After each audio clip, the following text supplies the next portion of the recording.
മുത്തുറസൂലിന്റെ അന്ത്യനിമിഷങ്ങളാണ്. കരളിന്റെ കഷ്ണമായ ഫാത്തിമ ബീവിയെ ചാരത്തേക്ക് വിളിച്ച് ചെവിയിൽ എന്തോ പറയുന്നുണ്ട്. അത് കേട്ട് വിതുമ്പുകയും പിന്നെ പുഞ്ചിരിക്കുകയും ചെയ്ത ആ പൊന്നുമോളെ ഐഷ ബീവി ഇങ്ങനെ അസൂയോടെ നോക്കി നിൽക്കുകയാണ്. ഐഷ ബീവിക്ക് സംശയം തീർക്കണം. എന്താവും റസൂല് പറഞ്ഞിട്ടുണ്ടാവുക? ഐഷ ബീവി ചോദിക്കുകയാണ്, ഫാത്തിമ, നീ എന്തിനാണ് ആദ്യം വിതുമ്പുകയും പിന്നെ ചിരിക്കുകയും ചെയ്തതെന്ന്? അപ്പോ ഫാത്തിമ ബീവി, അതോ ഉപ്പ അവരുടെ നാദിലേക്ക് മടങ്ങാൻ സമയമായെന്ന് പറഞ്ഞപ്പോ എനിക്ക് സഹിക്കാൻ കഴിഞ്ഞില്ല. ഞാനൊന്ന് കരഞ്ഞുപോയി.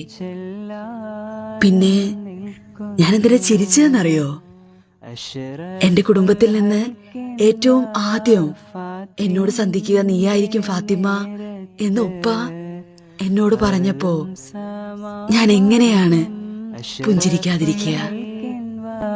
ഫാത്തിന്റെ നേരത്ത് അരുളും സമാവാത്തും പൊട്ടിക്കരഞ്ഞല്ലോ.